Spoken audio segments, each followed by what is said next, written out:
presentar el recordatorio de memoria, vamos a estar pendientes aquí del tiempo.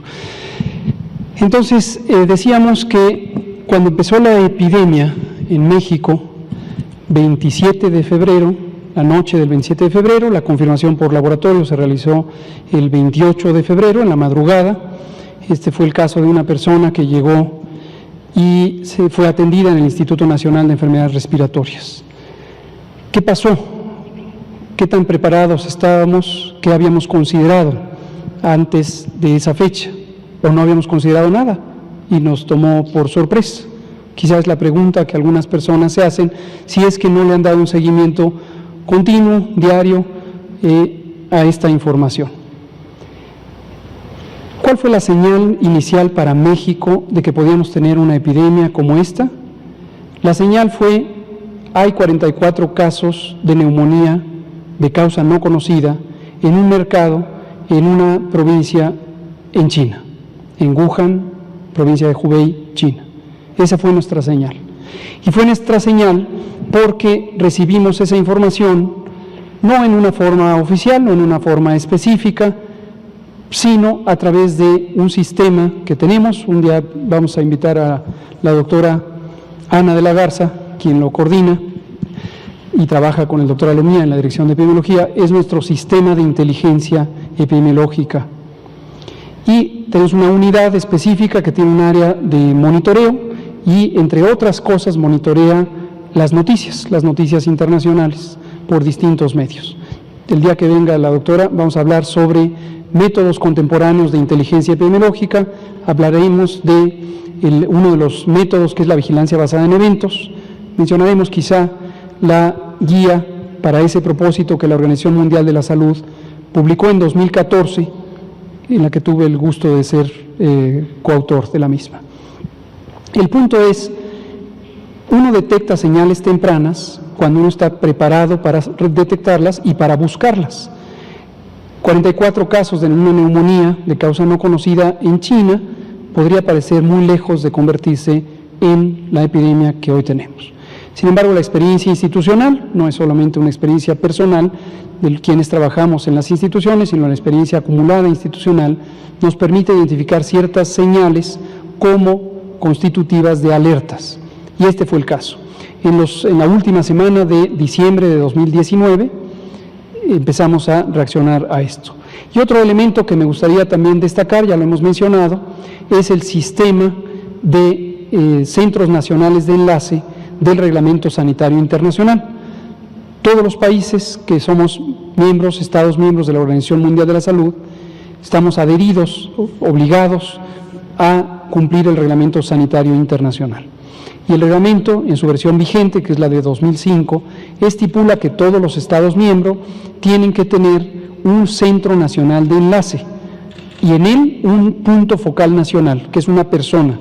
En este caso es el doctor José Luis Alomía, la persona designada como punto focal nacional para el Reglamento Sanitario Internacional. Y hay un sistema de comunicación con la Organización Panamericana de la Salud, con la Organización Mundial de la Salud y entre los Estados miembros que podemos intercambiar información. Y ese fue el otro elemento que nos ayudó a corroborar de manera activa si la información era verídica, cuáles eran las características tanto epidemiológicas como clínicas del evento de interés. A partir de ello, inmediatamente le dimos seguimiento y durante toda la parte del año nuevo estuvimos en comunicación interna, institucional, para atender el asunto.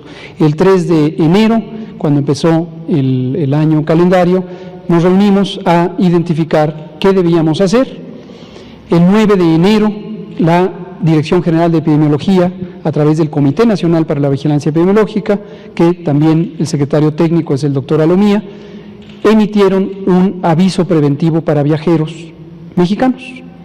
Y ese aviso preventivo, que está publicado, es de acceso público, se identifican los elementos de riesgo en su momento respecto a viajar a la región relevante. Pero también algunas características que hacían sospechar que ese evento podía convertirse en una pandemia. Con esa señal tan temprana fue suficiente para que nosotros supiéramos que podía llegar a ocurrir lo que está ocurriendo. Posteriormente, y aquí tenemos algunos de los eventos, no pretende ser una cronología completa, es simplemente un recordatorio de los eventos. El 16 de enero arrancamos formalmente el proceso de preparación para la respuesta. Este proceso de preparación incluyó la identificación del marco de referencia. Algunas veces me han preguntado sobre la estrategia y me he referido a que la estrategia es un marco de referencia operativo y normativo de largo plazo, al menos durante toda la duración del evento esperado, y recuerdo una vez más que desde entonces pensamos y dijimos, preparémonos para una epidemia larga. Desarrollamos lineamientos, manuales, guías, ahorita vamos a comentar algunos de ellos.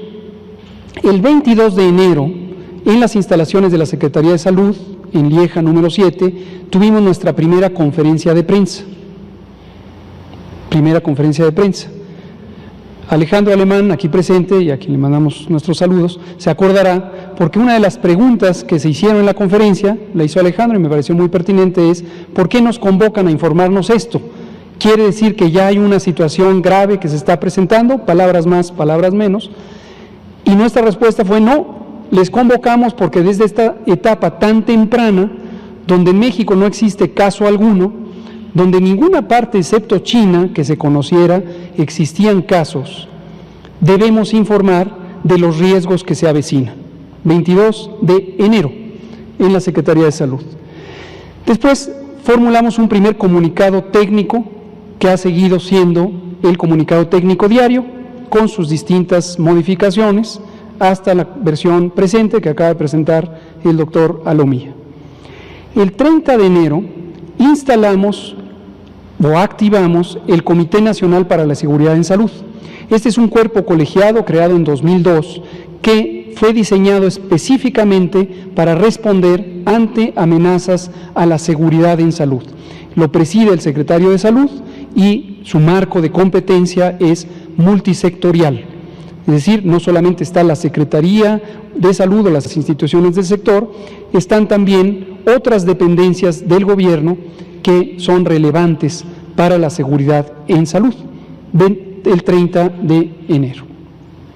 Quisiera enfatizarlo porque una de las inquietudes que ha tenido el segmento de la sociedad, de las preguntas repetitivas, ha sido que por qué no se convocó al Consejo de Salubridad General, del que hablaremos enseguida.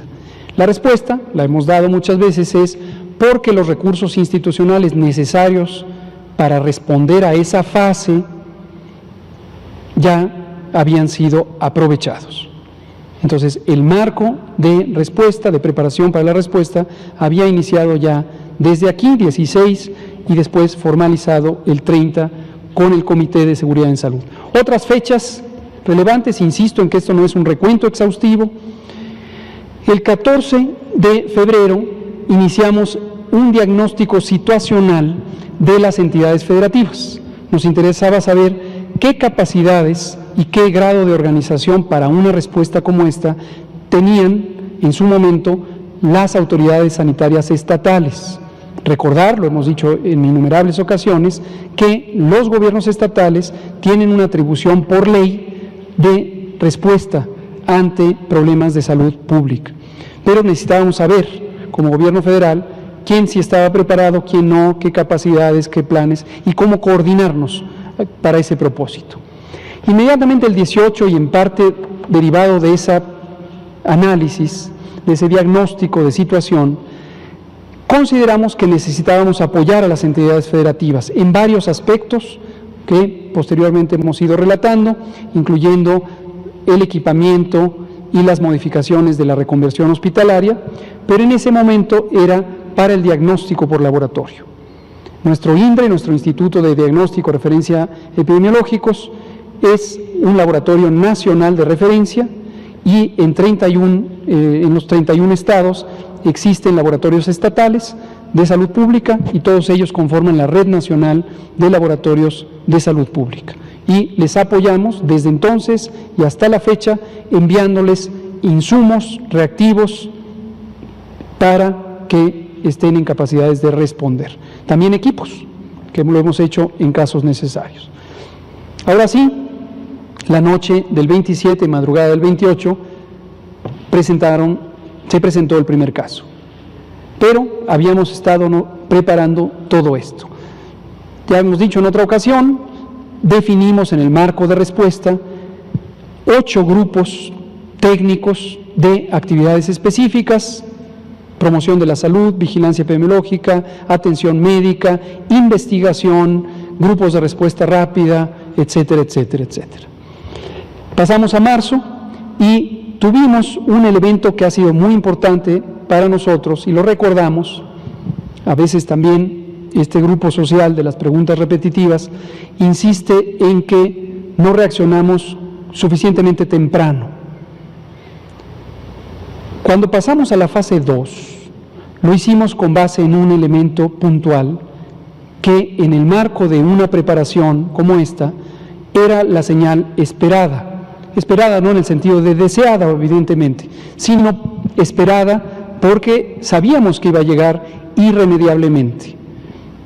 Y fue cuando tuvimos 12 casos registrados, confirmados. 12. Y eso ocurrió el viernes 13 de marzo. Y ese viernes 13 de marzo para nosotros esa fue una señal muy importante. Ya habían iniciado estas conferencias de prensa que iniciaron desde el 28 y lo que dijimos es 12 casos son suficientes para anticipar las medidas de fase 2, porque estamos entrando a la fase de crecimiento rápido de la epidemia. Por aquí algún colega que estaba sentado en esa silla preguntó que qué pasaría si se duplican los casos. Y la respuesta fue, no se duplicaron, se triplicaron. 12, porque antes estábamos teniendo una serie lenta de, en promedio, 4 casos por día. ¿Por qué es tan importante? Para que no olvidemos en qué momento reaccionó México en la respuesta y por qué, y con base en qué preparación. La diferencia, o una de las diferencias fundamentales entre lograr tener una curva plana, de crecimiento lento, o tener una epidemia explosiva, como muy lamentablemente ocurrió en varios de los países que les tocó vivir la epidemia al inicio, estriba, entre otras razones, en reaccionar a tiempo. Si uno no aprovecha el momento de oportunidad de lo que técnicamente llamamos punto de inflexión de la curva epidémica, que es el momento en donde la curva pasa de ser muy lenta a inclinarse y acelerarse, si uno no aprovecha ese punto, después la carga de contagios es tan grande que es muy improbable que uno logre aplanar la curva en el periodo relevante. E irremediablemente se saturan los hospitales, cosa que no nos ocurrió y por eso 12 casos para nosotros fue una señal suficiente. Aquí viene el Consejo de Salubridad General, precisamente en el momento en que tuvimos este punto de inflexión y cambiamos la fase de respuesta, consideramos que aquí las necesidades de coordinación institucional y con la sociedad hacían imprescindible la sesión del Consejo de Salubridad General. Porque el Comité Nacional para la Seguridad en Salud no tiene competencias como autoridad sanitaria. Por lo tanto, sus resoluciones no son ejecutivas y no puede tener un mandato sobre los elementos que no son del sector público. Los sectores económicos, el sector privado, el sector social. Pero el Consejo sí tiene atribuciones en esta materia.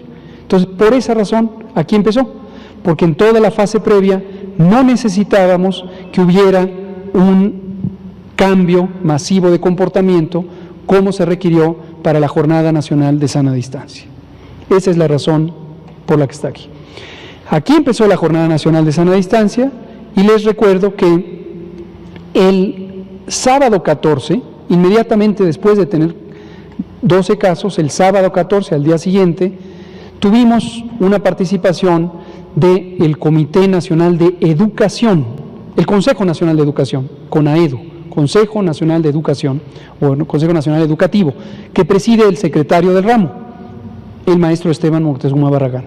Y en esa sesión tuve el privilegio de que me convocaron y expuse lo que necesitábamos responder respecto a esta pandemia, y ahí mismo el propio Consejo Educativo Nacional resolvió que estaría en condiciones de suspender temporalmente las actividades escolares. Medida que habíamos diseñado desde la fase de preparación y medida que había que implantar en cuanto esto fuera posible. ¿Por qué no se hizo el lunes siguiente? Porque el propio Consejo resolvió que no todas las entidades federativas estaban listas para inmediatamente cerrar la actividad escolar.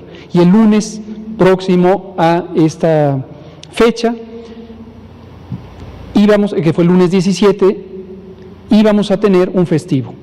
Entonces hubiera sido complejo en términos de organización y logística que aparecieran inmediatamente después de ese sábado, pasando por un festivo, y que el martes ya no regresaran. Se necesitaba que regresara el personal educativo para hacer preparativos, martes, miércoles, jueves y viernes, y a partir del sábado entraban en receso. Formalmente el receso empezó al lunes siguiente, el lunes 23 de marzo, que está aquí, el inicio de la Jornada Nacional de Sana Distancia. Esto se formalizó jurídicamente con una resolución de la Secretaría de Salud, respaldada por el Consejo de Salubridad General y además acompañada de un decreto presidencial, y esto permitió que el 30 de marzo, formalmente en términos jurídicos, aunque operativamente ya había iniciado, empezó la Jornada Nacional de Sana Distancia. El 24 de marzo declaramos la fase 2, retomo aquí, las medidas de fase 2 las anticipamos desde aquí, pero el 24 formalmente declaramos aquí mismo en la mañana el inicio de la fase 2. Termino con esta secuencia. Durante abril publicamos datos abiertos a partir de esa fecha. ¿Por qué no lo hicieron antes? Bueno, porque eso requiere cierta adaptación a sistemas de información que nunca habían compartido datos con la ciudadanía. En México no existía la cultura de compartir datos por múltiples razones. Quizá en administraciones previas consideraban peligroso compartir información con el público, a menos que fuera solicitada por los mecanismos del Instituto Nacional de Acceso a la Información Pública. Para nosotros es vital que los datos se compartan, porque sabemos que allá en la sociedad hay gente que tiene interés en analizar datos, tiene capacidades para hacerlo, y estén o no de acuerdo con el gobierno, sus aportaciones van a dar información valiosa.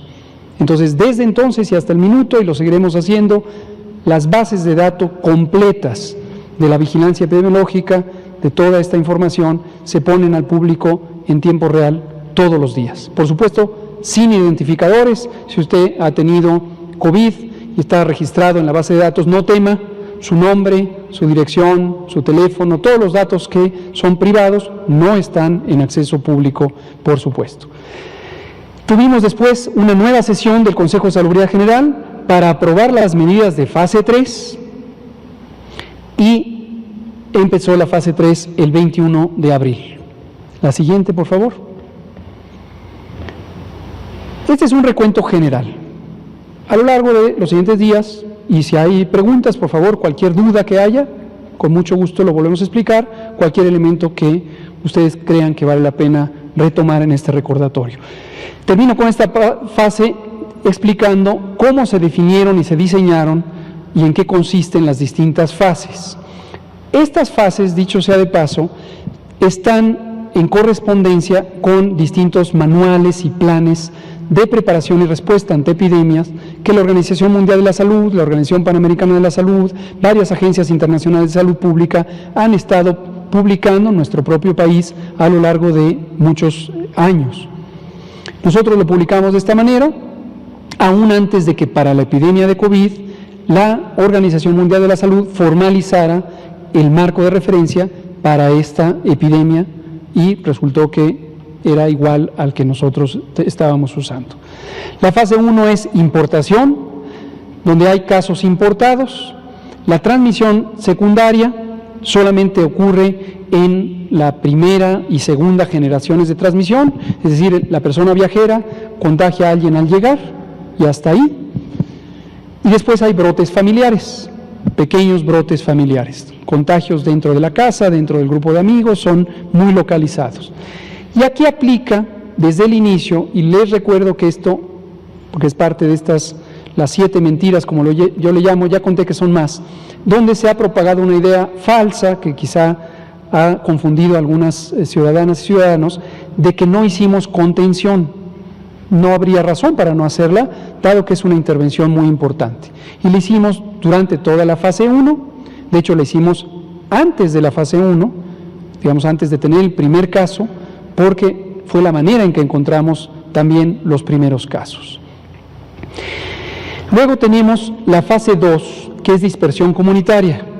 Ya la persona viajera contagió a alguien aquí y ese alguien contagió a alguien más.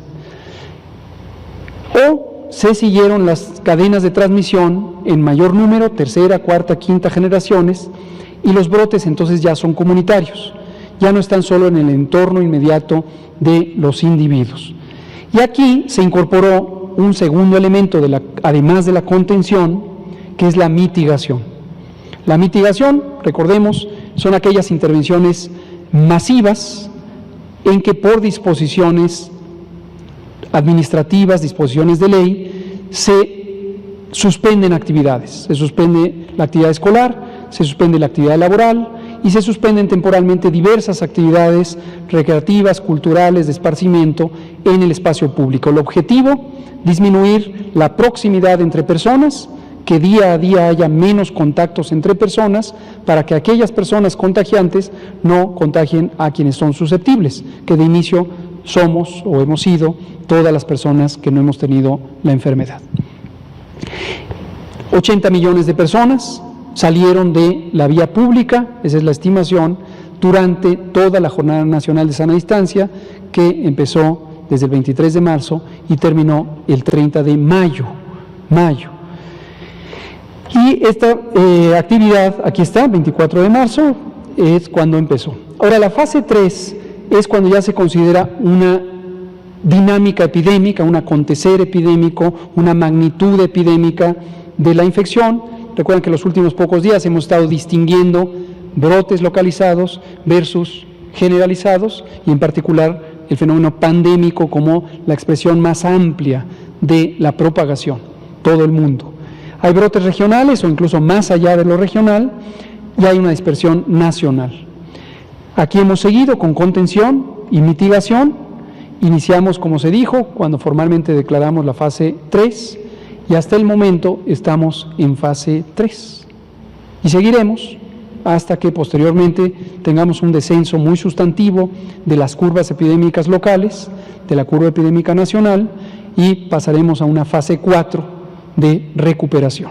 Todavía no me adelanto, eso no ha llegado, hoy estamos todavía en fase 3. Por favor. Vamos ahora a hacer un recuento muy rápido de los materiales que pueden serle de ayuda a la población, ya sea profesionales de la salud, todas las médicas, médicos, enfermeras, enfermeros que tienen alguna necesidad de información respecto a lo que les ocupa todos los días. Mayormente son personal directivo de hospitales, de clínicas en el sector público, social y privado, que puede guiarse por este tipo de materiales. Otro es material especializado que hace cierto personal, por ejemplo, el personal que hace vigilancia epidemiológica. Tenemos 55 lineamientos que han sido publicados a lo largo de toda esta etapa, cada uno está identificado con su fecha de publicación, todos están registrados y también están puestos a disposición en nuestro portal coronavirus.gov.mx, que es el portal único de gobierno en donde está todo este material, incluyendo las bases de datos, los tableros de datos y todo lo demás. 55. Veamos algunos ejemplos. Este que fue el lineamiento general de centros de atención de llamadas con COVID, lineamientos para la atención de pacientes con COVID, es el de atención médica, este ya tiene 3 versiones, lineamiento para la prevención y mitigación de COVID en la atención del embarazo, parto y puerperio, que presentó aquí la doctora Carla Berdichevsky, lineamiento técnico de uso y manejo del equipo de protección personal, que ayer mencionábamos, aquí es donde dice la utilidad y las limitaciones de los cubrebocas, entre otros muchos. La siguiente, tiene 3 secciones o 3 clasificaciones, o la clasificación en 3 categorías, 29 van dirigidos a personal de salud. Algunos ejemplos: la vigilancia epidemiológica, la reconversión hospitalaria. Por cierto, formalmente, por acuerdo del secretario de Salud, publicado en Diario Oficial, fue la guía para que las entidades federativas hicieran reconversión hospitalaria. Debieron haberse guiado por este parámetro técnico. Atención de pacientes con COVID, uso de medicamentos en pacientes con COVID, donde hemos indicado qué medicamentos pueden servir para ciertas partes de la enfermedad. Hemos destacado cuáles no tienen utilidad y no deben ser utilizados. Lo presentó el doctor Simón Cava hace un par de semanas. La siguiente. 17 son para el público en general. COVID en espacios públicos abiertos y cerrados. Este es de mucha ayuda ahorita que estamos en el proceso de desconfinamiento, porque aquí nos habla de las precauciones generales que hay que guardar en espacios públicos y en espacios cerrados. Y también para aquellas personas que son propietarias o gerentes de establecimientos comerciales, cines, teatros, restaurantes, etcétera. Es un lineamiento de uso técnico para acondicionar y tener ciertas prácticas. Limpieza y desinfección de espacios comunitarios. Recomendaciones para cuidar la salud mental. Y aquí nuestro equipo de salud mental ha venido varias veces a comentar sobre el tema, entre otros que suman 17. Y la última categoría son para sectores específicos. Los hemos hecho en colaboración con sectores específicos. Reapertura del sector turismo, lo hicimos en colaboración con la Secretaría del Turismo y agradecemos mucho el liderazgo del secretario Miguel Torruco Márquez, con quien trabajamos muy a gusto para crear esta serie de documentos de reapertura del sector turismo. Generación de información estadística y geográfica, que nos vincula con instituciones tanto autónomas como de gobierno, reapertura de actividades en centros de trabajo, etcétera, etcétera, etcétera. Otros 9. Me parece que con esto termina este bloque. La última, Susana a distancia. Ya vendrá el doctor Cortés, como ayer no le dimos la palabra, hoy no quiso venir, no crean. Hoy no pudo venir, pero lo vamos a convocar para que nos lleve por todo el repertorio del material de promoción de la salud. Pero comentamos a Susana a distancia. Este es un personaje que fue creado para contribuir a la comunicación con el público. Consideramos que ha sido útil, ha habido múltiples usos de Susana a distancia, ha habido una apropiación incluso de Susana a distancia, no en el sentido comercial y de derechos de autor, por cierto, no va por ahí. Simplemente la gente en distintos espacios municipales, locales, comunitarios, ha considerado a Susana como una transmisora de mensajes útiles para la promoción de la salud, para protegernos todas y todos los días. Susana hoy usa un cubrebocas, nótenlo, al inicio no lo usaba, pero ya desde hace varias semanas, más de mes y medio, utiliza un cubrebocas y eso es conveniente hacerlo, particularmente en los espacios cerrados.